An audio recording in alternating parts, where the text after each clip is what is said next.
Hi everybody, welcome back. My name is Mr. Campbell from Mr. Campbell Rocks. Today I'm going to show you how to get your Google site that you've finished in search engines like Bing and Google and some of those other things. Yahoo and Bing are actually connected. The first thing that you need to do is you actually need to make that available or click on a checkbox in your Google site.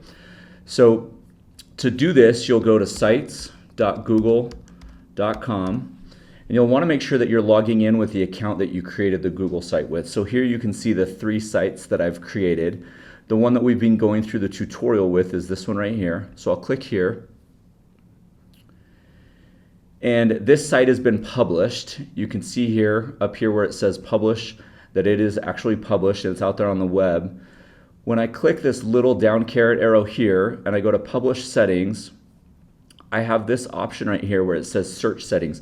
I want to make sure that this is clicked on. What this does, this allows external search engines like Google or Bing or Yahoo to search the site when new content is added. You want to make sure that that is unclicked, right? So you want the public search engines to display your site. If you have it clicked, you need to unclick this. Then what you'll do is you'll actually take your published site once you get there. So we'll save that, and you'll have the option here to view the published site. And this is the link that you want to share. So sites.google.com/ you'll have your server, whatever company or district or business is running your Google Apps account. If it's just you by yourself, it won't have this .org here.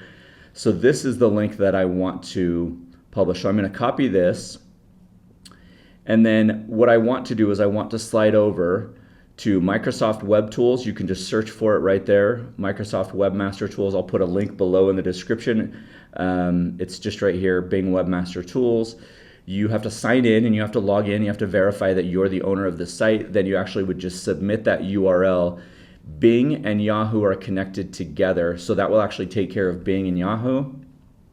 And then when you go to Google, you would just search for the Google Search Console. Again, you'll have to log in, create an account. If you don't have one, it's on a previous video. You'll just take that URL, submit that, and then within a couple of days, those search engines will start searching your site and your content will be out there so people can actually start searching for that and finding that on the web. Again, if you're here, it's most likely because you're in small business or you're an educator. I love you, I appreciate you, and I'm glad that you're here.